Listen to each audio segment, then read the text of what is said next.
10 seconds. I'll let you know. Well, it's usually on, though. Oh, yeah. It's just turned off. Maybe that screen's just turned off. I think it's just turned off. I'm not tall enough to try to turn it on either. Somebody tall? Kevin, are you tall enough to push the button? No, it's blinking. Oh, it's blinking. Oh, there it goes. Ah. We gotta wave hello to ourselves. All right. Welcome to the regular Planning Commission meeting for Thursday, April 16th, and we will begin with roll call. Chair Desai, Here. Vice Chair Goldstein, Here. Commissioners Buckles, Here. Fireman Hunt, Here. Haskell, Here. Hevsner, and Commissioner Spears. Present. We have a quorum. All right, and we will move on to the approval of the agenda for tonight. I will so move. I'll second it. All in favor? Aye. Approval of the minutes of April 2nd. Anybody see anything in there? I'll move to approve. All right, second. I'll second. All right, all in favor? Aye. I abstain. I wasn't there. Yeah, Okay. me too. All right, 2 abstain. Okay, at this time, audience comments. Any person may address the Planning Commission concerning any item not listed on the agenda for tonight. We welcome your participation and input, and when addressing, please begin by stating your name and address for the record. All right, not seeing a rush to the podium here. We will close audience comments and open up to the public hearing portion for tonight's meeting. First item, certificate of appropriateness 1501. We do have contract planner Amy Schwimmer giving the staff report on this item. Thank you. Good evening. I'm Amy Schwimmer with the City's Planning and Community Preservation Department. Agenda item number 1 is a certificate of appropriateness for 419 East Highland Avenue. This is the vicinity map that shows the project site highlighted in red here. The surrounding homes are single-family residences all around R1. This is Highland Avenue and this is North Cannon. Behind the home is a school that's zoned institutional. The existing home was built in 1894. It's on the National Register of Historic Places, and it is a designated local historical cultural landmark. The applicant is proposing to remove and replace the existing wood planks on the stairway and the wood planks on the front porch on the front entry of the home. The stairs and the porch to be replaced are connected to each other, and they serve as the front entry to the residence. The applicant's also proposing to remove the lattice sheet that covers access to a crawl space and replace this lattice with brick.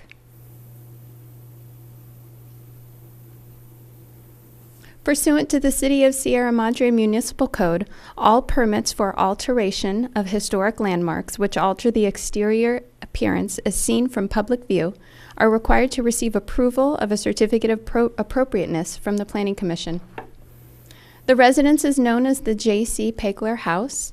It's a Victorian architectural style and was once known as the Pegler Ranch House. This was because there was an orange grove maintained on the project site when the home was built. The Pegler family continued to maintain that orange grove. And there was a well dug on the site that not only served the residents, but also adjacent properties in the community.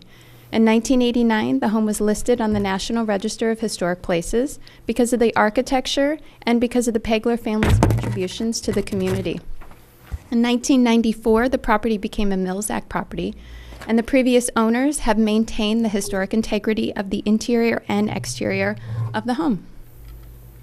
Again, the applicant's proposing to remove painted wooden stairs at the entry and the painted wood on the front porch. The wood in both areas is rotten, and they would be replaced with new wooden planks, which would be a stained wood, which is consistent with the original architectural style. Lattice would be removed from the eastern base of the porch. This lattice is the only area without a brick foundation. The lattice is in disrepair, and because of this has caused a bow in the surface of the front porch. The lattice would be replaced with bricks to match the existing bricks at the base of the home. A color and materials board was put on the dais for you to take a look at. It has pictures of what the wood planks would look like stained, and it also has pictures of what the bricks would look like after they're painted. Here's a site plan that shows the project site. The area that would be renovated is right here. So this is East Highland Avenue. This is the pathway to the stairs that would be replaced. This is the wraparound porch. And this is where the lattice is that would be removed and replaced with brick. These are photos of the house that were attached to your staff report. You can see the front of the house with the wooden stairs. And this photo, oh, I'm sorry. I did that last time. This photo shows the lattice area at the base of the porch that would be replaced. And it would be replaced with bricks to match this area here. These are photos of the wood that is rotten in the front of the house. And this is the area of the lattice that would be removed and replaced, consistent with this brick and this painted brick at the base of the home. These are the findings that are needed to be made for a certificate of appropriateness. They were made in the staff report and the attached resolution. Staff recommends the Planning Commission approve Certificate of Appropriateness 15-01 pursuant to Resolution 15-05. That concludes my presentation. I can answer your questions, and I know the homeowner is here and their architect is here if you have any questions for them as well.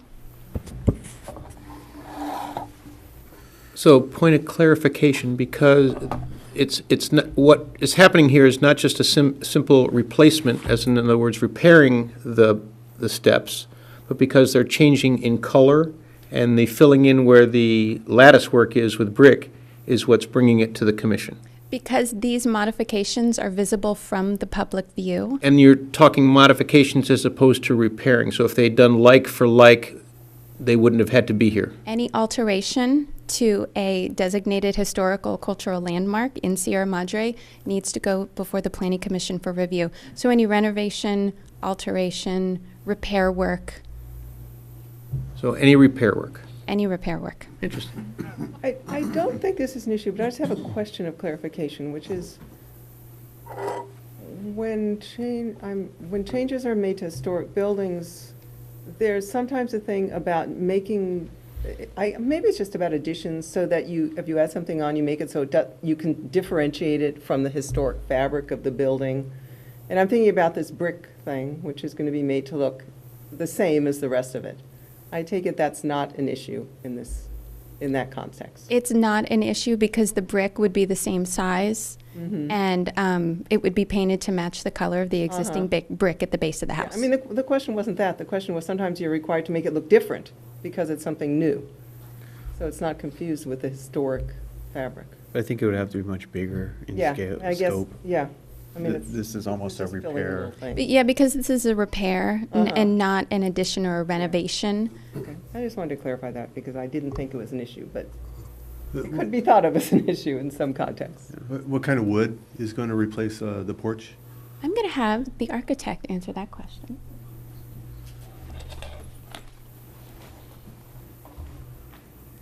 Hi, my name is Scott Brown. I'm the architect.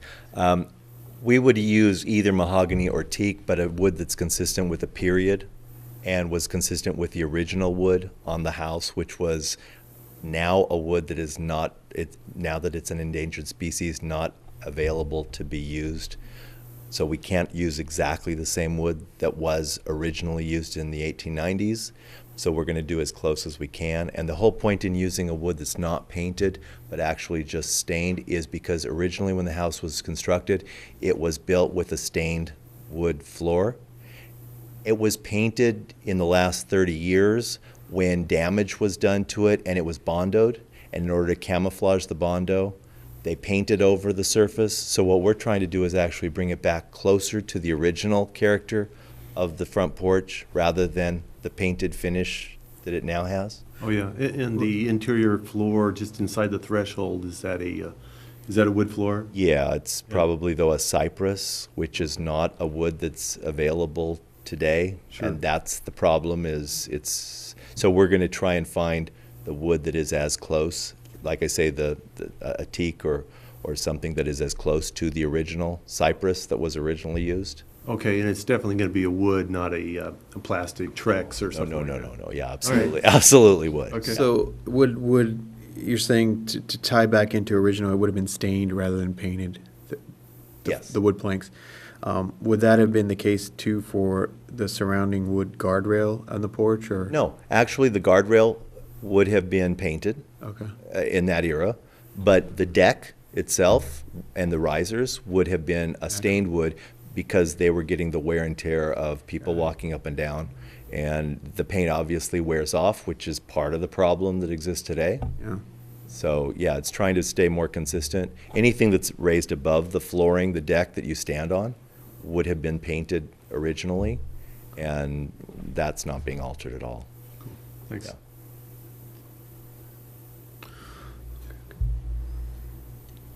Any other questions? Yeah. Good, thank you. Okay.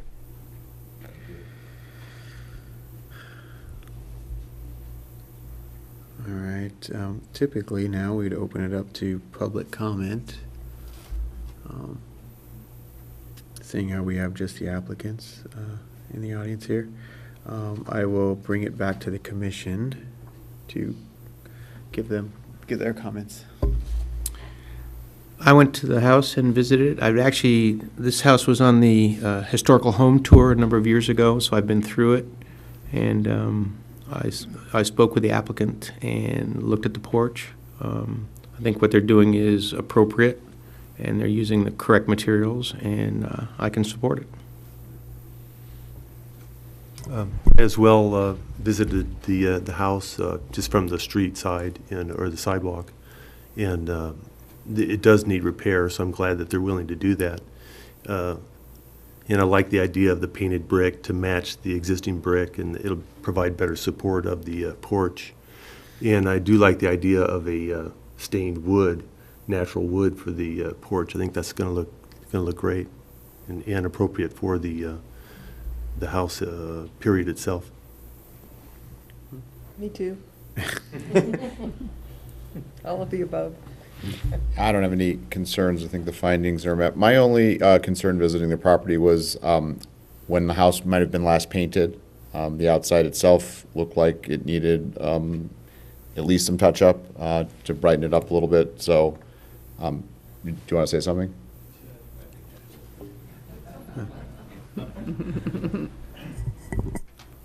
Hello, folks. My name is Greg Shamley, and I'm the applicant and the owner of the property. And this is one of those cases, as I call it, a case of you mights. As you're doing this, you might as well do that. And what we were intending to do is paint the entire structure. Beautiful. So that's I'm even happier now. the impetus of what caused this. We wanted to fix the deck problem before we start the painting. Yeah, no, it's a beautiful structure. You just see the colors are fading, and I think it'll, with the stained deck and the paint, it'll be quite beautiful. So, thank you, I appreciate that. That's what was going on. Yeah. What do I you have say, nothing Kevin? to add. I mean, it sounds to me like it, I've been in that house quite a few times over the years, and I'm glad to see somebody's back taking care of it. Yeah. I'd echo all the same sentiments as the fellow commissioners. I think I don't see anything out of whack with what's being asked here, and it certainly meets the findings. So I think we can make a motion here to move this along. I'll motion to approve the certificate of appropriateness. I'll second that. All in favor? Aye. All right. Happy building. Yes.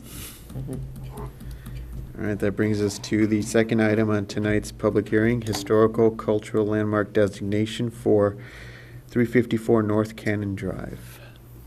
Contract planner Amy Schumer has a staff report also.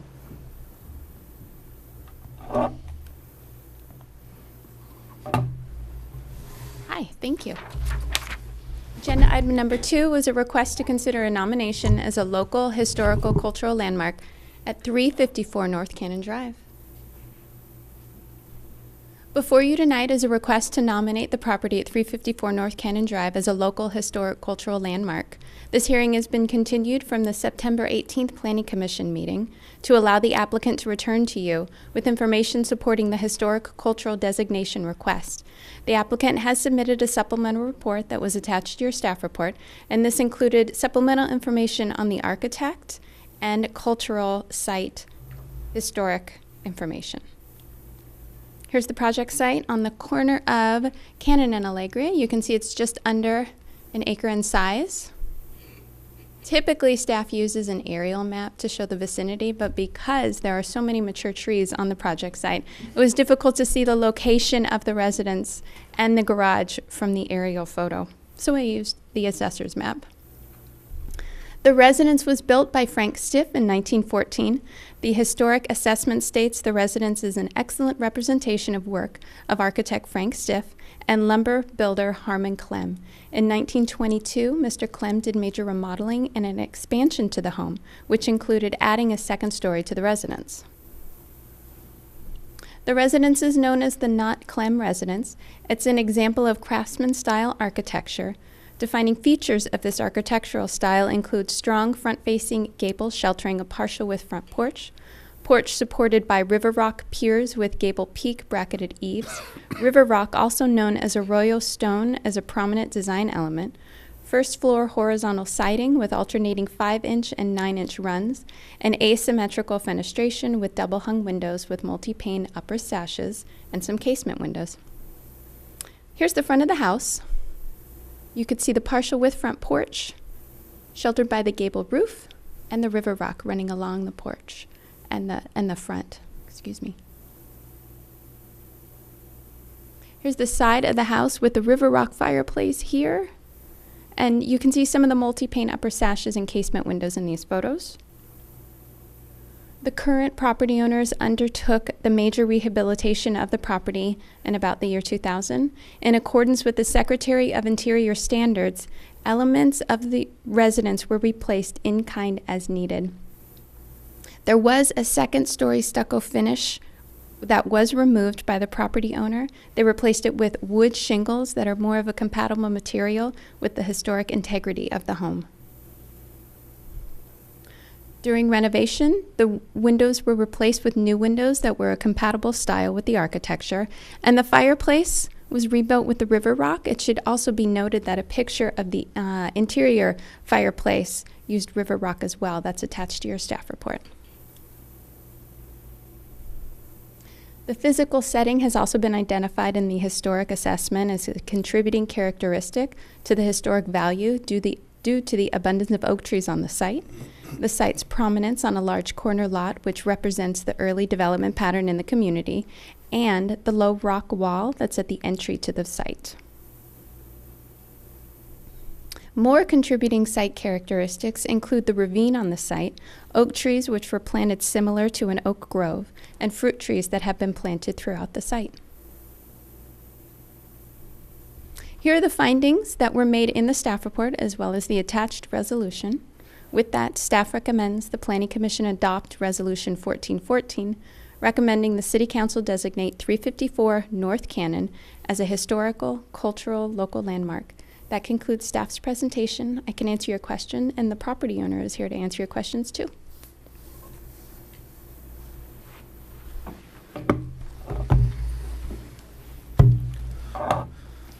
Any questions? All right.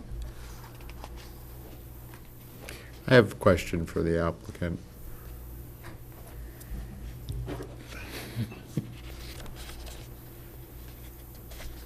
How long have you guys been in the property? We bought it in '99 and we moved in late 2000 with about 30 workmen still. My wife lived with till Christmas and she got them out of there.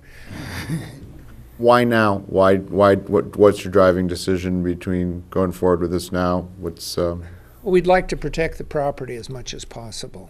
And we may go beyond this according to our architectural historian, that we may want to give covenants to county or state or someone like that to keep people from tearing things down and separating into small properties.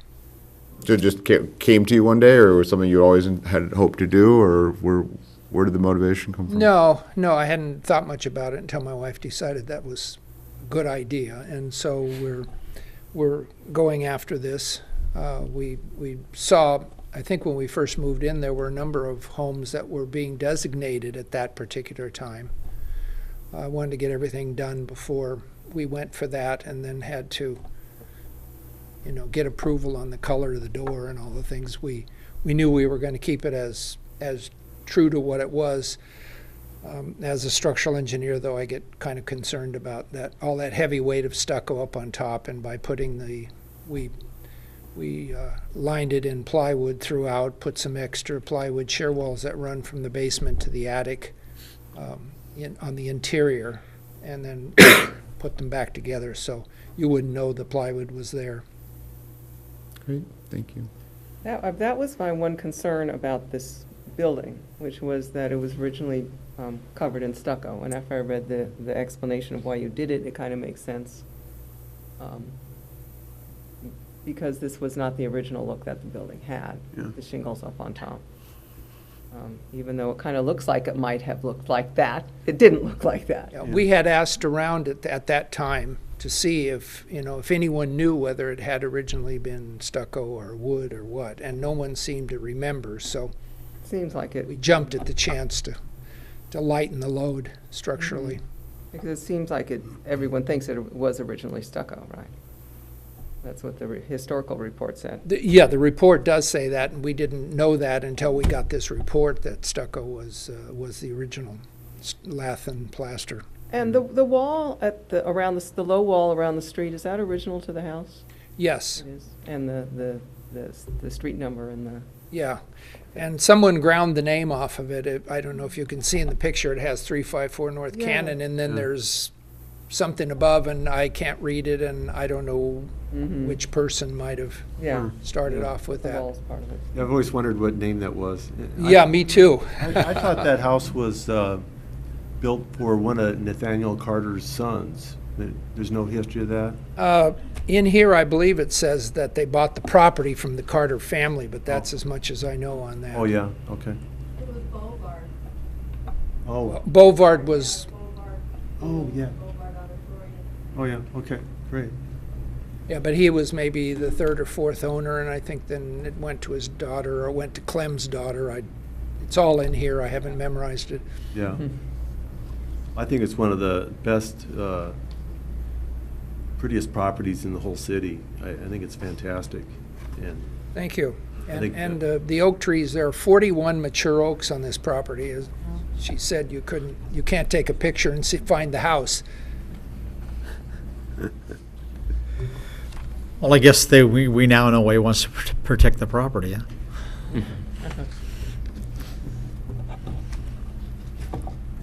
Any other questions? Thank you. All right, back to the commission. Thoughts, concerns? I'm really happy they came back with more information. I Yeah, don't think any of us really thought there was a problem with it, but we just needed more documentation about the history of this building. And I'm thrilled that the description of what makes it historically important includes the setting and the oak trees and the wall, because I think that's really essential to it. And that to have that included as part of the description of the historical nature of the building is really important, because that's kind of what makes it stand out differently from many other wonderful historic buildings in town. So I think that those trees are also covered by the tree ordinance, I presume, too, so, which is good. I think with They're oaks. 41 oaks, you almost are protected from building because Yeah. it'd be a hard There's no place room to. yeah. They don't use a lot of water. You can't tear them down, so yeah. I should say that I am not related to the applicant. Oh, good, we were all wondering. I'd be proud to be related to them. When I was on the fire department many years ago, we used to be called to that structure for all kinds of events, and it was in horrific shape. It was terrible. And I was lucky enough to, over the time, watch Rod and his wife restore the house, and I was in it while it was being restored. And they've done a phenomenal job. And actually, he's been a phenomenal custodian of this. And one of the reasons why I have my house as a historical structure is that I got advice from him at the very beginning. And I even went to his office in Pasadena to see how they restored the craftsman that he used to. I don't know whether you still have that or it's still the office. No. But that was the reason why I was able to rehabilitate my old house. So they've done a phenomenal job, and they've done it in a wonderful way. I mean, they've done excellent craftsmanship. So this is a true, and the fact that they want to preserve it and keep it the way it is a true gift to the city. And they'd be, I wasn't here for the first go around for this, but this is a great opportunity, and we should make sure we take advantage of it.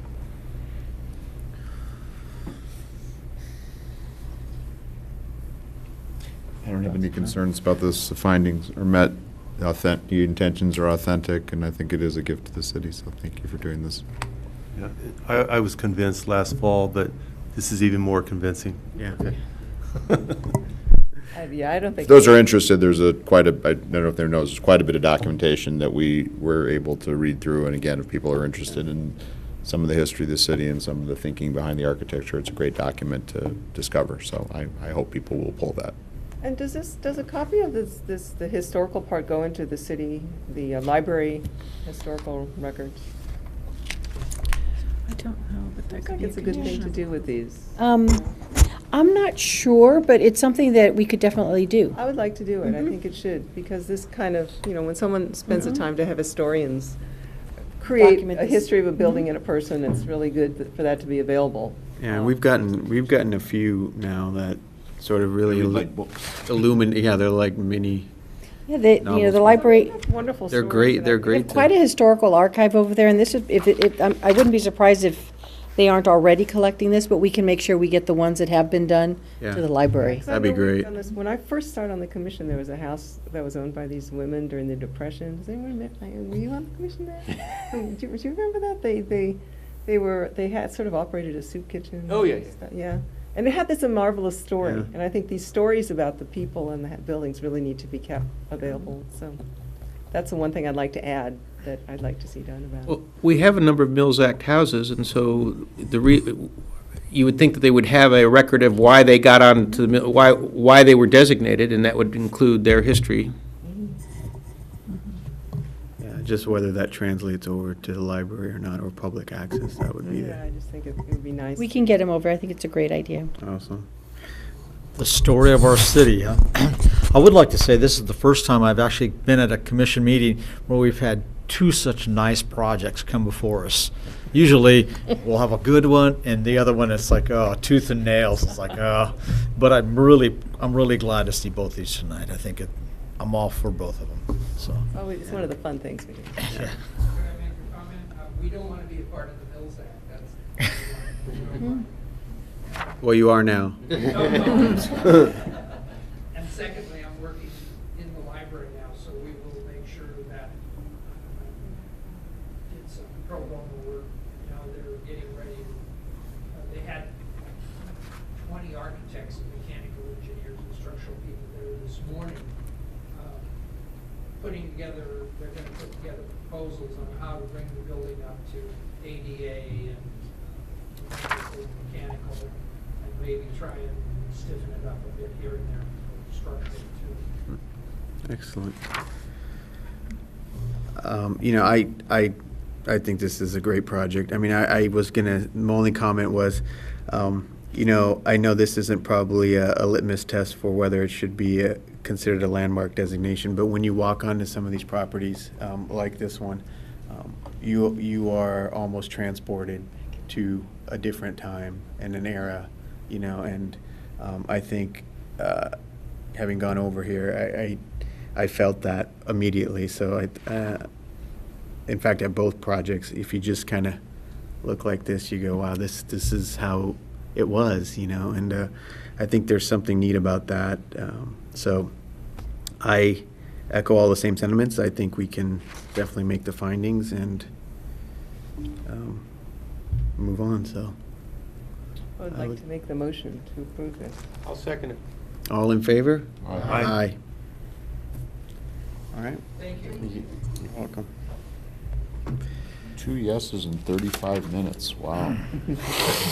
You never get. Anybody else projects got- we can move. I was gonna say, if anybody else has got anything, get it in now. Today's a great day.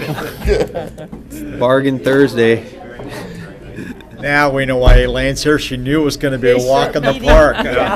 Fun meeting. Softball. All right. Yeah, I'd like to thank the applicants for doing what they're doing. It's great. All right. We are closing the public hearing portion and moving on to oral communication. Seeing that our entire audience is leaving, we will move on from audience comments and bring it to the Planning Commission. Any thoughts? Well, I would just like to, Please do. Manish and I went to the city council. Excuse me, we're still meeting here. Like, Can you get, take the conversation outside. You could take it back. Anyway, So Manish you and walk out I there. went to the city council meeting on Tuesday, where the R1, changes to the R1 zoning were thoroughly discussed, and eventually our recommendation was passed on a vote of 3-2. So Yeah. I guess it comes back for a second reading, but I was really happy that it did manage to squeak through like that. yes, It was quite an interesting meeting. yeah. And I'd like to say one other thing, which was, at some point in the future, it would be nice to have a discussion item about the findings you have to make for CUPs. Yeah, I think we I don't did, know if that's been on the list. we've echoed that to Leticia The previously. findings have to make for what? I didn't hear the last For word. conditional use permits. Okay. I'd like that to come. I know, things are busy now and, it'll take, I think we, but I'd like to see that. to agendize that as I'd like to reviewing the agendize it. findings. Mhm. And I think we wanted to add something in relation to potentially addressing the architecture too. Architecture and also, exactly how it fits in with neighborhood Yeah. and other things. And I just think it's something we really need to talk about because we're going to see a lot more houses coming to us and I would like to strengthen those. Yep. So, Okay. Yeah, I agree. In the past, we've kind of steered away from being a review board in some regard, but I think it's going to be, we're going to be faced with it, so. So since we are graced with the city manager tonight, there was a headline in the local paper over the weekend about Carter. I don't know if you're allowed to talk or not talk, but is there anything we can be brought up to speed on in terms of what's going on with those properties? What was the headline? That there was a leak. That we've been sued? Yes, we, Yes. it's public information, we have been sued. We've received both the claim for damages and also an actual summons. Both for, they're asking for $30 million for breach of contract and all sorts of things. And our city attorney's firm will be defending us. And so is that is a legal action, that's a filed legal action that we're responding to? It's a filed legal action. It's a writ of mandate. They got it in on the very last day, at the very last minute. Very last day of, There's a very short statute of limitations to file a writ of mandate. It's only 90 days. after the When decision, you're- the city council When decision? you're challenging the decision of a legislative body, you have 90 days to do it, and the standard of review is very favorable to the legislative body.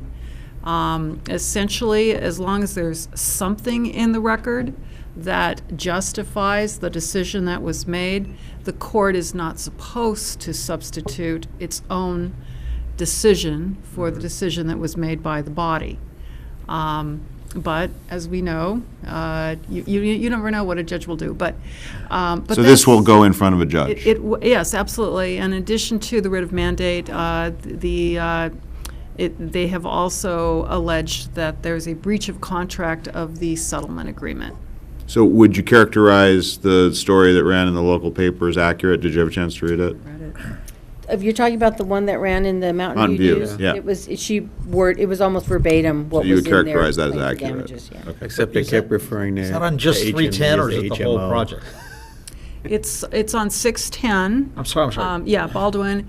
And there are allegations that the city is not appropriately processing all the other applications. So it's both, but it's mostly on. That was my other question. So does this stop everything in its tracks until this is done, or can they keep No. moving forward with that? So we'll be seeing more projects during the will be. discussions around this action. Yes, it will it has no effect on their projects. Those projects move forward. And are those projects in the pipeline at this time? Are there?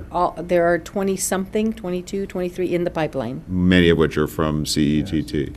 yes. So we will be seeing those regardless of what discussions you're having. So this action's only pertain to 610, the one, 610, but also some of the other Okay. projects, because they have not been able to get the information in order to get a completeness finding. However, they know what they have to do, they just have to do it. But wouldn't the claim of damages be for more than just the single property? It's quite a ask. It is for more Yes. than just the single property.